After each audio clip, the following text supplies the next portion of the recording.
আমি খাইছি, তুই দেখছিস খাইছি, এই যে বিষয়টা এমন যে আমি খেয়েছি। আসসালামু আলাইকুম সবাইকে, আমরা আমাদের ক্লাসটা এখন শুরু করছি। তো প্রথমে আসলে আমরা এই শব্দগুলো দিয়ে শুরু করব। সো এখানে কিছু আছে ডাব্লিউএস ওয়ার্ড আর কিছু আছে ডাব্লিউএস ফ্রেজ। ফ্রেজ মানে কি, আমরা লাস্ট ক্লাসে বলেছিলাম কোন এক ক্লাসে, ফ্রেজ মানে হচ্ছে শব্দগুচ্ছ। সো ফ্রেজ মানে হচ্ছে কি শব্দগুচ্ছ। তো ঠিক আছে, বাট এই ফ্রেজের আসলে প্রকৃত পরিচয় কি, আমরা কিভাবে বুঝবো এটা একটা ফ্রেজ, এটা একটা ক্লোজ? এখানে আমরা দেখব যে অংশটা নিচে আন্ডারলাইন করা আছে বা যে অংশটার কথা আমরা বলছি তার নিচে সাবজেক্ট এবং ফাইনাইট ভার্ব আছে কিনা। যদি সাবজেক্ট এবং ফাইনাইট ভার্ব একসাথে থাকে তাহলে আমি সেই শব্দগুচ্ছ, গুচ্ছ মানে কি দুই বা তার থেকে বেশি শব্দ, দুই বা তার থেকে বেশি শব্দ, যদি ওই জায়গায় আমি যে যার কথা বলছি সেখানে যে সাবজেক্ট এবং ফাইনাইট ভার্ব একসাথে থাকে, একসাথেই থাকতে হবে, তাহলে আমরা সেটাকে কি বলবো, ক্লোজ। আর যদি একসাথে না থাকে তাহলে সেটা আমরা কি হয়ে যাবে, সেটাকে আমরা ফ্রেজ বলবো। শুধু একাই সাবজেক্ট থাকতে পারে অথবা ভার্ব থাকতে পারে, কিন্তু একসাথে না। সাবজেক্ট এবং ফাইনাইট ভার্ব একসাথে থাকলেই ক্লোজ হবে এই সময়, না হলে কি হবে স্যার, ফ্রেজ হবে। এতটুকু শেষ, ঠিক আছে। তো এখন দেখুন এটা এখানে যেগুলো আছে, এখানে দেখুন দুইটা করে শব্দ, মানে একের থেকে বেশি শব্দ আছে, তাহলে এখানে কিছু আছে ফ্রেজ আর কিছু আছে কি ওয়ার্ড, মানে শব্দ আর কিছু শব্দগুচ্ছ আছে। তো এটা কেন ফ্রেজ, কারণ এখানে সাবজেক্ট ফাইনাইট ভার্ব কিছু আমি খুঁজে পাচ্ছি না, তাই না? তো এখন আসুন আমরা এই জিনিসগুলো একটু সঠিকভাবে উচ্চারণ করা শিখবো, কারণ আমাদের এটা খুবই গুরুত্বপূর্ণ। সো দিস ইজ, মানে কে কিভাবে উচ্চারণ করতে, এর আগে কে কিভাবে করতেন বা কিভাবে শিখেছেন সেগুলো ভুলে যান, আমরা যেটা বলছি এভাবেই ট্রাই করুন। তো ইটস হোয়াট, ইটস নট হোয়া, ইটস ওয়া। হোয়াট আমরা একসাথে বলি, হোয়াট, ওয়েন, ওয়াই, এটা হচ্ছে ওই ওয়াই, জাস্ট এই যে ওয়াই আছে না, এই ওয়াই, ওয়াই, ওয়ার, অথবা ওয়ার আরো উচ্চারণ করতে পারেন, কোনো অসুবিধা নেই।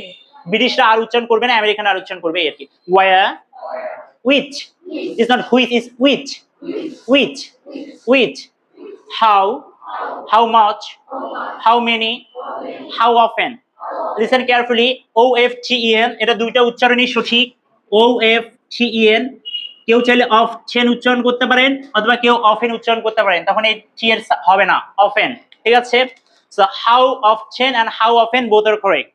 So how often, what type of, what kind of, what sort of, এই তিনটারই বাংলা অর্থ হচ্ছে কোন ধরনের, কোন প্রকারের। তাহলে এটা আমরা ছোট করে সাইড নোট করেই নেই, কোন ধরনের বা কোন প্রকারের। এবং আপনি লিখতে লিখতে জাস্ট কান খাড়া করে রাখেন। তাহলে এখানে আছে এন ফর হচ্ছে কি নাউন, যদি নাউনটা হয় সিঙ্গুলার মানে একটা, তাহলে এখানে টাইপ, কাইন্ড বা সোর্ট হবে, আর যদি একের থেকে বেশি হয় তাহলে টাইপস, কাইন্ডস বা সোর্টস হবে, ঠিক আছে। এই জন্য আমরা এসটাকে ব্র্যাকেটে দিয়েছি।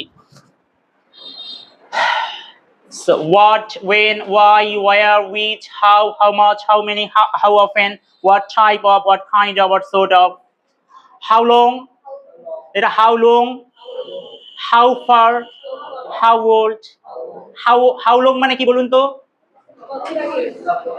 কতক্ষণ থেকে বা কতক্ষণ যাবত এভাবে বলা যায়। সো এটা যাদের জানেন না তাই লিখে নেন, হাউ লং মানে হচ্ছে কতক্ষণ ধরে বা কতক্ষণ থেকে বা কতক্ষণ যাবত। হাউ ফার মানে হচ্ছে কত দূরে, ফার মানে দূরত্ব নির্দেশ করে, হাউ ফার মানে কত দূরে, আর হাউ ওল্ড মানে কত বিউটিফুল, মানে কত কি পুরাতন, হাউ ওল্ড মানে কি কত পুরাতন, হাউ ওল্ড মানে কত পুরাতন, ঠিক আছে। আমরা আরেকবার জাস্ট রিভাইজ দিচ্ছি, বিশেষ করে মূল ডাব্লিউএস ওয়ার্ডস গুলা। হোয়াট, আমরা একসাথে বলি what, when, why, where, which, right, এতটুকুই। তারপর হাউ আছে। তারপর দেখুন এই যে এবার এটাকে আবার কেউ স্টাইল করে, আবার এটা কিন্তু হু, ঠিক আছে, এটা আবার কেউ উ আবার বলতে চাইছেন না, ঠিক আছে। এটা কিন্তু হু, ঠিক আছে, এটা হুস, ঠিক আছে, এটা হুম, ঠিক আছে, হু, হুস, হুম, হু, হুস, হুম, এগুলো আমাদের উচ্চারণ ঠিক আছে। শুধু এই যে প্রথম পাঁচটারে একটু আমরা উচ্চারণ অনেকে ভুল করে থাকি সাধারণত। কারো কোনো বাংলা অর্থ নিয়ে সমস্যা আছে? আশা করি সমস্যা নাই। তাহলে এখন একটু আমরা শুনি। ওয়াট, ওয়াট কথার অর্থ হচ্ছে কিও হতে পারে, আবার ওয়াট কথার অর্থ যাও হতে পারে, দুইটা অর্থ হতে পারে, সেটা বাক্যের উপর নির্ভর করবে। আমরা দেখাবো কখন এর অর্থ কি হবে আর কখন এর অর্থ যা হবে। এই ডায়মন্ড কথা শোনা যায়? আমরা দেখাবো কখন কি হবে আর কখন যা হবে। আবার ওয়েন, ওয়েন কথার অর্থ কখন, আবার ওয়েন কথার অর্থ যখনও হতে পারে, কখন যখন দুইটাই সঠিক। তা ওয়াই, ওয়াই মানে হচ্ছে কেন হয়, আবার ওয়াই মানে হচ্ছে যে কারণেও হয়, ঠিক আছে, দুইটাই সঠিক।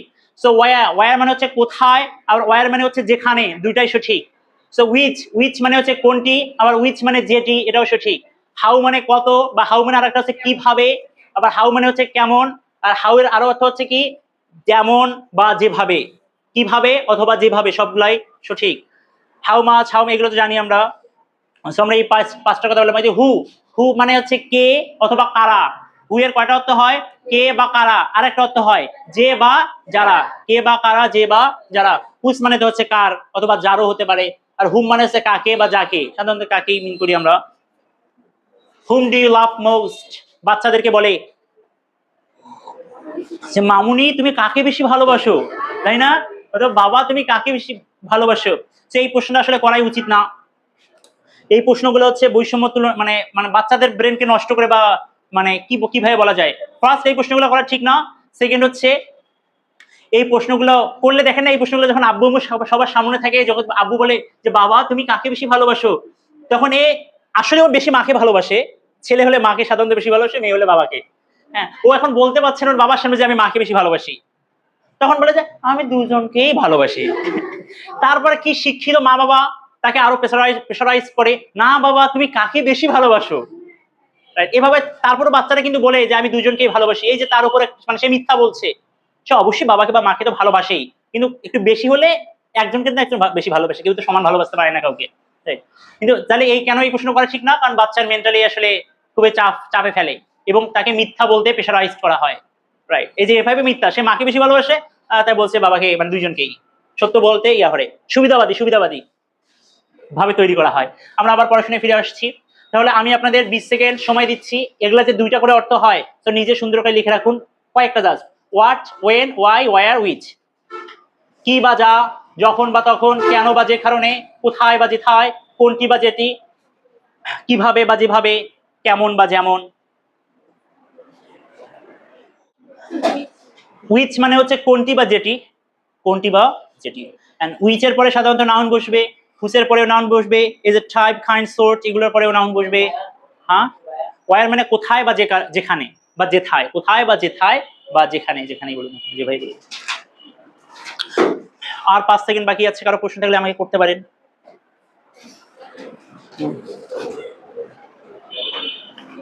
এতটুকু শেষ? ঠিক আছে, এখন আমরা আমাদের কাঙ্ক্ষিত পড়াশোনা একটু ফিরে আসি। আমরা বললাম কোয়াশ্চেন মানে প্রশ্ন, উচ্চারণ আছে question, is not question, is question, চেন চেন অথবা চান। কোয়াশ্চেন মানে হচ্ছে কি প্রশ্ন। তাহলে প্রশ্ন সাধারণত আমাদের 3 ধরনের হয়ে থাকে। আমরা ছোটবেলায় 2 ধরনের শিখি, একটা হচ্ছে ইয়েস নো কোয়াশ্চেন এবং ডব্লিউএস কোয়াশ্চেন। আর একটা আছে যেটা কিনা আমাদের স্পোকেনে বেশি লাগে, আমরা বেশি কথাবার্তা ইউজ করি, সেটা হচ্ছে স্টেটমেন্ট অ্যাজ আ কোয়াশ্চেন। তো অনেকের মাথায় স্টেটমেন্ট জিনিসটা কি সেটা আসলে খেলছে না, বা একটু কষ্ট হচ্ছে বুঝতে, সেটা আমরা বলবো। স্টেটমেন্ট আসলে কিছুই না। স্টেটমেন্ট হচ্ছে অ্যাসার্টিভ বা অ্যাসার্টিভ বাক্যের অপর নাম। ASSER, Acer, TIVE। Assertive sentence আছে না, assertive, interrogative, imperative, optative, exclamatory. সেই অ্যাসার্টিভের অপর নাম আছে স্টেটমেন্ট সেন্টেন্স, অ্যাসার্টিভ সেন্টেন্স অথবা স্টেটমেন্ট সেন্টেন্স।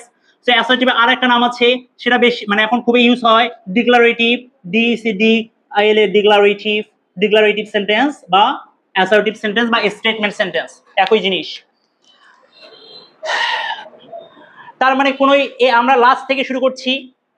তাহলে স্টেটমেন্ট অ্যাজ আ কোয়েশ্চেন, এটা আসলে কোথায় বেশি ব্যবহৃত হয়? এটা আসলে স্পোকেন ইংলিশে বেশি ব্যবহৃত হয়। Spoken English, spoken English. এই জন্য আপনারা কখনো ডায়লগে দেখবেন, ডায়লগে আসলে এই পরিপূর্ণ এই দুটো প্যাটার্ন মেনটেন করে না। একটা শব্দের পিছনে লাগিয়ে দিয়েছে প্রশ্ন, অথবা দুইটা শব্দের পিছনে লাগিয়ে দিয়েছে প্রশ্ন। বলেছে ওকে, কি বললো? ওকে, এই যে ওকে একটা জাস্ট শব্দ, এরপরে দিল একটা প্রশ্ন, তখন এটা হয়ে গেল স্টেটমেন্ট অ্যাজ আ কোয়েশ্চেন। তাহলে আমরা কয়েকটা আগে উদাহরণ দেই। দেখুন তো, স্টেটমেন্ট সেন্টেন্স মানে কি? অ্যাসার্টিভ সেন্টেন্স, তাই না?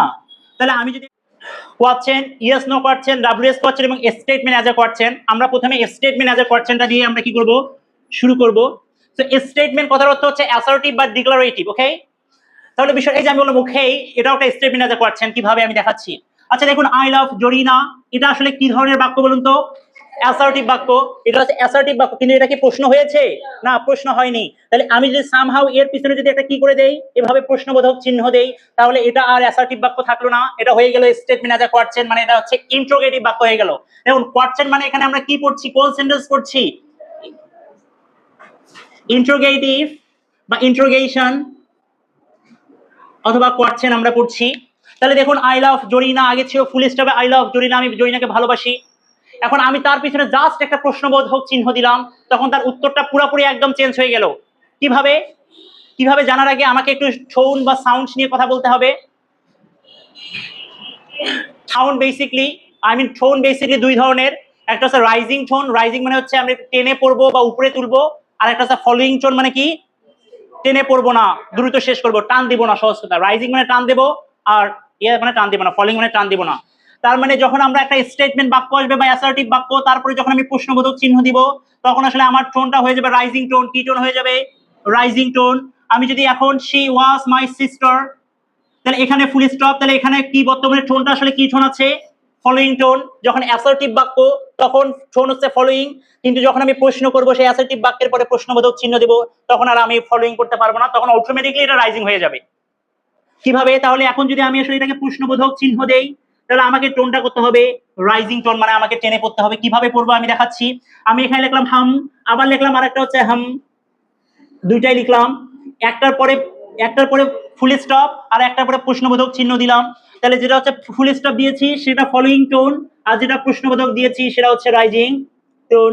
আমি এখানে সরি লিখেছি, জাস্ট সরি, তাহলে ফলোইং টোন, কিন্তু এরপরে যখন প্রশ্নবোধক দিব, তখন কি হয়ে যাবে? সেটা রাইজিং টোন। তাহলে আমি কিভাবে পড়বো সেই জিনিসটাকে দেখাই। প্রথমে আমি জাস্ট এই বাক্যটা বলছি, আই লাভ জরিনা। আমি প্রশ্নবোধক দেই নাই, কি বললাম? আই লাভ জরিনা, লেখার দরকার নেই। এভাবে বললাম আই লাভ জরিনা, মানে আমি জরিনাকে ভালোবাসি। এখন সাপোজের কি নাই, আমরা তো জরিনাকে আমি তো জরিনাকে ভালোবাসি না। এখন আমার বন্ধু জয়নাল বলছে, কি রে তোর নামে কি শুনলাম? হ্যাঁ, কি শুনলি? তুই নাকি জরিনাকে ভালোবাসিস। বলছে আমাকে, বল তুই নাকি জরিনাকে ভালোবাসিস। তখন আমি কিন্তু জরিনাকে ভালোবাসি না, তখন আমার রিয়াকশন কেমন? কি আমি জরিনাকে ভালোবাসি? এই দেখেন, আমি ভালোবাসি, এই যে আমি ভালোবাসি, তার মানে কি বলুন তো? আমি আসলে ভালোবাসি না। কে কইলো রে আমি চুরি করছি? এই যে ক্লাসে ওই সময় না বা বাসায় যে ছোট ভাই বোন থাকে, মিষ্টি কেউ নিয়ে এসছে যাদের মিষ্টি পছন্দ, যে দুই তিনজন ভাই বোন থাকে, তো একজন যে খেয়েছে সে তো এখন স্বীকার করলে মাইর খাবে। তাকে বলা হলো যে তুই মিষ্টি খেয়েছিস, ও কি বলে না, কি আমি খাইছি, তুই দেখছিস খাইছি। এই যে বিষয়টা এমন যে আমি খেয়েছি, তার মানে সে প্রমাণ করতে চাচ্ছে সে খায় নাই। তাহলে এই বাক্যটা সেই একই রকম, যখন আমি প্রশ্নবোধক চিহ্ন দিব, তখন হয়ে যাবে I love Zarina. I love Zarina মানে একদম অবাক টবাক হয়ে যাচ্ছি, কি হোয়াট আই লাভ জরিনা, এই যে এমন। তার মানে আমি কি আসলে জরিনাকে ভালোবাসি না? কি আমি ভালোবাসি, তার মানে আমি ভালোবাসি না। তাহলে এই বাক্যের অর্থ প্রথমে যখন প্রশ্নবোধক থাকবে না, তখন একদম সত্য কথা যে আই লাভ জরিনা, আমি জরিনাকে ভালোবাসি। আর যখন আমি প্রশ্নবোধক দিব, তখন আমাকে টান দিতে হবে আই লাভ জরিনা, আমি কি জরিনাকে ভালোবাসি না, আমি ভালোবাসি না। আমি কি এটা বুঝাতে পেরেছি আপনাকে?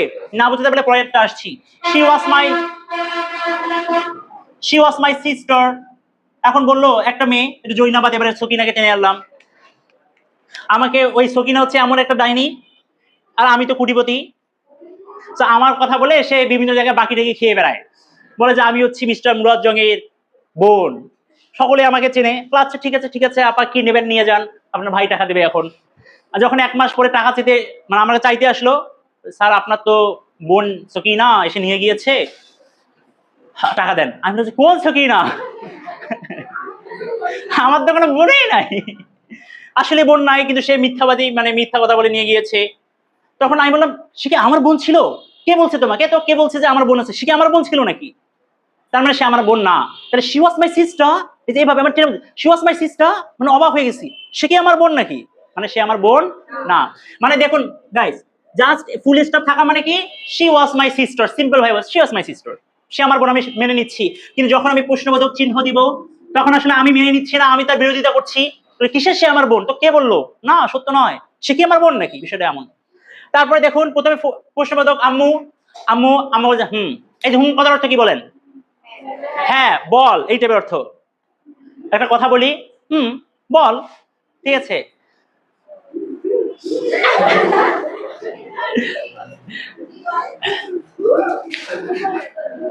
এখন মনে করেন যে সে আমরা জরিনাকে টেনে আনি, জরিনা হচ্ছে একটা পাত্রী, আমাদের মনে করেন যে বউ দেখতে হচ্ছে, বউ দেখছে আমার আম্মা। এখন আম্মা বললো যে জরিনা নামে একটা মেয়ে আছে, তাকে দেখতে পারেন। আমার আম্মা অনেক আগেই দেখেছে জরিনাকে, আমার আম্মার পছন্দ হয় নাই, কিন্তু দেখতে একদম কালো কুচকুচা, কালো কালটি, হ্যাঁ, কিন্তু তারপরেও আমার আবার জরিনাকে পছন্দ হয়েছে। এখন আমার আম্মাকে বললাম যে আম্মু মানে বল, একটা কথা বলি, হ্যাঁ বল। আম্মা আমার না জরিনাকে পছন্দ হয়েছে। আমার কি তখন কি করে টেনে পড়বে কিন্তু এ কথার অর্থ কি বলুন? এক্স্যাক্টলি কি কইলি, তারপর একদম জুতা খুলে মুছে দিয়ে ঢেলবে আমাকে, ঠিক আছে? তো তার মানে আপনি বুঝতে পারছেন, দেখুন অর্থের পরিবর্তন হয়ে যায়। আগে ছিল যেই শব্দের কথা ছিল যে হ্যাঁ বল, সেই জিনিস যা ছিল টার্ম দেওয়ার বলে কি কইলি হারামজাদা, বিষয়টা হচ্ছে এমন দাঁড়ায় তোকে ঠেলছি। কথা কি বোঝা গিয়েছে? তার মানে দেখুন এটা জাস্ট আগে ছিল স্টেটমেন্ট, একটা শব্দ, তারপরে যখন আপনি প্রশ্ন দিলেন তখন সেটা কোয়েশ্চেন হয়ে গেল, স্টেটমেন্ট আজ কোয়েশ্চেন। সেম ভাবে আমি যখন বললাম সরি, সরি মানে দুঃখিত, আমার আম্মাকে পরে বললাম, আম্মাকে না, মনে করেন যে এখন আপনার দুই বান্ধবী, এখন একজন মারামারি লেগেছে, মেয়েদের তো মারামারি বা চিৎকার চেঁচামেচি খুবই ভয়ঙ্কর, রাইট? আমার কেমন মেয়েরা আরো কেন জানি কেমন করে, আমি ছেলে হয়েই দেখতে কেন জানি একদম বিশ্রী লাগে, একদম মুখটা কেমন একদম বাঁকা ছেঁড়া করে, এটা আসলে একটা কেমনের বিষয়। তো আমরা মানে এটা কেন বলছি, তো মানে আসলে হ্যাঁ মানে বেশি হচ্ছে না, কারণ এটা আমাদের বাস্তব এক্সপিরিয়েন্স থেকে বলছে। আমরা তো আসলে অনেক আগ থেকেই পড়াই, তো দেখা যায় আসলে আমাদের মেয়ে শিক্ষার্থীদের মাঝে অনেক সময় অনেক যুদ্ধ বিগ্রহ লাগে।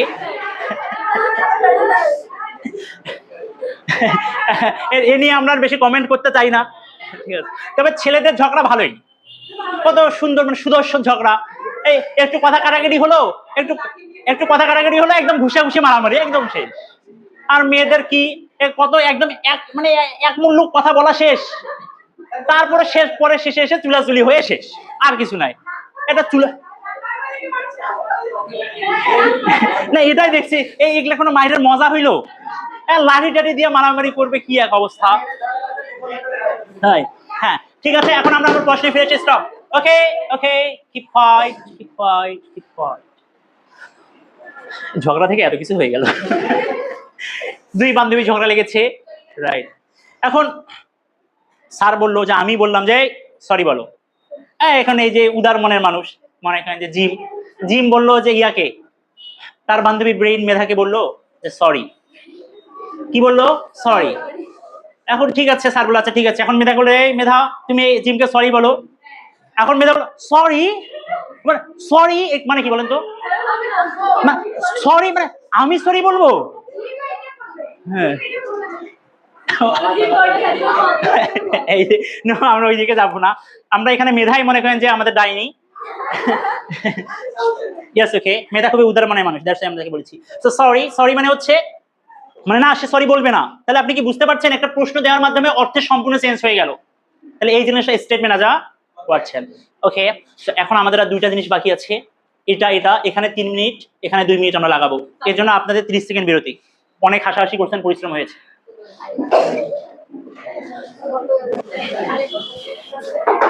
আচ্ছা ঠিক আছে, এখন এখন স্টপ, আমরা মানুষের কোনো কথা শুনতে চাই না, স্টপ। আমরা আবার প্রশ্নে ফিরে যাচ্ছি। এখন আমরা হচ্ছে ইয়েস নো কোয়েশ্চেন নিয়ে কথা বলবো। খুবই সহজ জিনিস, আমরা লাস্ট ক্লাসে অক্সিলারি ভার্ব নিয়ে আলোচনা করেছিলাম। 4 ধরনের অক্সিলারি ভার্ব হয়, be verb, do verb, have verb, আর একটা হচ্ছে মডেল ভার্ব, রাইট? তো আসলে আমরা ইয়েস নো কোয়েশ্চেন কখন করি? যখন আমার আসলে হ্যাঁ অথবা না এই ধরনের উত্তর জানার দরকার হয়, যখন আমার ব্যাখ্যার কোনো দরকার নাই। যাবি? হ্যাঁ অথবা না। কিন্তু যাবি আমাদের সাথে? হ্যাঁ যাবো অথবা যাবো না, এক কথায় শেষ। যখন আমরা হ্যাঁ অথবা না এই উত্তরের জন্য প্রশ্ন করি, তখন সেটা কি কি প্রশ্ন করবো আমরা? Yes no question. তাহলে দেখুন এর স্ট্রাকচারটা আসলে কি, খুবই সহজ। যখন আমরা প্রশ্ন করি তখন সাধারণত অক্সিলারি ভার্ব বা সাহায্যকারী ভার্বগুলো সবার সামনে চলে আসে। কি বললাম? যখন আমরা প্রশ্ন করি তখন সাধারণত অক্সিলারি ভার্ব সকলের সামনে, মানে সাবজেক্টের পূর্বে চলে আসে। কার পূর্বে চলে আসে? সাবজেক্টের পূর্বে চলে আসে। তাহলে এই জন্য স্ট্রাকচারটা আমরা পরে আসি, এগুলো আজে বাজে জিনিস, আমাদের এগুলো আসল জিনিস। Do you love me? তুমি কি আমাকে ভালোবাসো? প্রশ্ন করছি, যে বাবা প্রশ্ন করছে মেয়েকে যে মা ডু ইউ লাইক মি? বললো যে মা তুমি কি আমাকে পছন্দ করো? Like me? মেয়ে বললো যে নো আই ডোন্ট।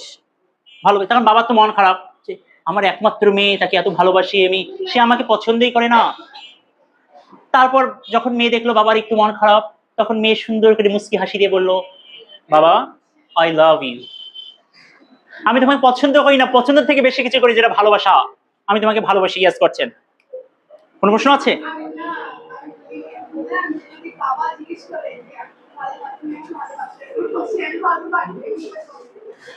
অনেকে থাকে না মানে বাবাদের ওই যে একটু আবেগের জায়গা থেকে বলে, শুনতে ভালোই লাগে যে মা তুমি কি আমাকে পছন্দ করো, মেয়ে কি সুন্দর করে মুখ বাঁকিয়ে টেরিয়ে বলে না। বাবাদের মানুষের মন কোনটা ভালো লাগে কখন, আমরা তো এখন বাবা হইনি, এখন বলতে পারছি না, বাট এটা ভালো লাগার কথা, খারাপ লাগার কথা না, ভালোবাসা সকলেই ভালো লাগে। তো ঠিক আছে, আমরা ফিরে আসি। এখানে হচ্ছে ইউ, ইউ মানে তুমি, তুমি মানে হচ্ছে সাবজেক্ট। এখানে লাভ, লাভ হচ্ছে মেইন ভার্ব। তাহলে এই যে ডু আমরা জানি ডু ডিড ডাজ বা ডু ডাজ ডিড এগুলো হচ্ছে অক্সিলারি ভার্ব বা ডু ভার্ব। তাহলে দেখুন এই জিনিসটা অক্সিলারি ভার্বটা সকলের সামনে এসেছে। আর ইউ আর টিচার, তুমি কি একজন টিচার, টিচার তুমি কি একজন শিক্ষক। আমরা ওদিকে না যাই প্লিজ। তাহলে যে ইউ হচ্ছে সাবজেক্ট, আর হচ্ছে অক্সিলারি ভার্ব, যদি এখানে মেইন ভার্ব হিসেবে আচরণ করছে, আমরা এগুলো পরে আলোচনা করব। তাহলে এটা হচ্ছে কি ভার্ব, অক্সিলারি ভার্ব, এটা হচ্ছে subject. Can you please help me, দয়া করে তুমি কি আমাকে সাহায্য করবে। হেল্প মানে হচ্ছে মেইন ভার্ব, সাহায্য করা, অ্যাকশন ভার্ব, শক্তি ব্যয় হয়। ক্যান, ক্যান একটা কি ভার্ব, মডাল ভার্ব, যেটা কিনা আমরা কোন ভার্বের অংশ, অক্সিলারি ভার্বের অংশ। ইউ হচ্ছে সাবজেক্ট।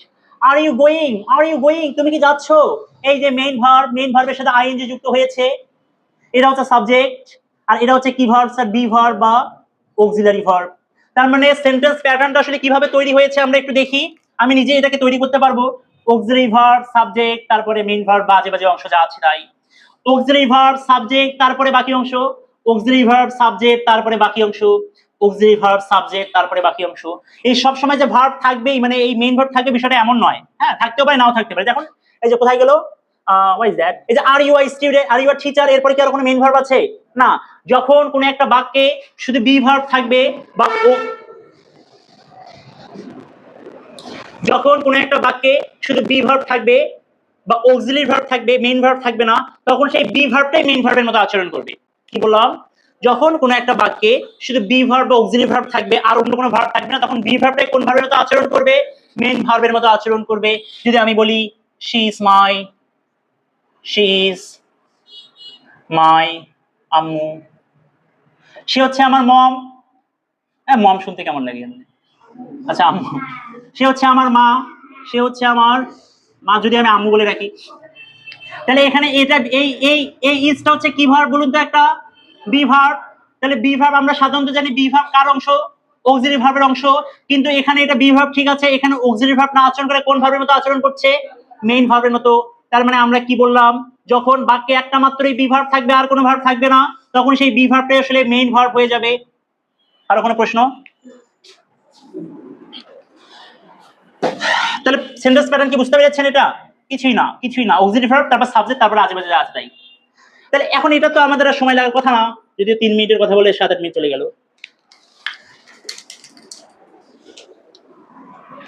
তার মানে আমরা একটু ফিরে আসি। ওয়ার, ওয়ার একটা হচ্ছে ডব্লিউএস ওয়ার্ড, ডব্লিউএস ওয়ার্ড, এরপরে এটা হচ্ছে অক্সিলারি ভার্ব, তারপরে সাবজেক্ট, তারপরে বাকি অংশ। ওয়াই একটা ডব্লিউএস ওয়ার্ড, তারপরে এটা হচ্ছে অক্সিলারি ভার্ব, তারপর সাবজেক্ট, তারপরে বাকি অংশ। তার মানে কি ডব্লিউএস ওয়ার্ড চেনগুলো কিভাবে তৈরি হয়, ডব্লিউএস প্রশ্ন করার জন্য অবশ্যই অবশ্যই, আমি খুবই দামি কথা বলছি, আমি একটু পরে এগুলো আবার লিখে দেবো যদি আগামী ক্লাসে বসে আসছিল, এখন মাথায় রাখুন। ডব্লিউএস প্রশ্ন যখন আমরা করব, ঠিক আছে, ডব্লিউএস কোয়েশ্চেন যখন আমরা করব, তখন অবশ্যই অবশ্যই ডব্লিউএস ওয়ার্ডের পরে বা ডব্লিউএস ফ্রেজের পরেই অক্সিলারি ভার্ব আনতে হবে। ডব্লিউএস প্রশ্ন যখন আমরা করব, তখন অবশ্যই অবশ্যই ডব্লিউএস ওয়ার্ড অথবা ডব্লিউএস ফ্রেজের পরেই আমাকে কি কোন ভার্ব আনতে হবে, অক্সিলারি ভার্ব আনতে হবে।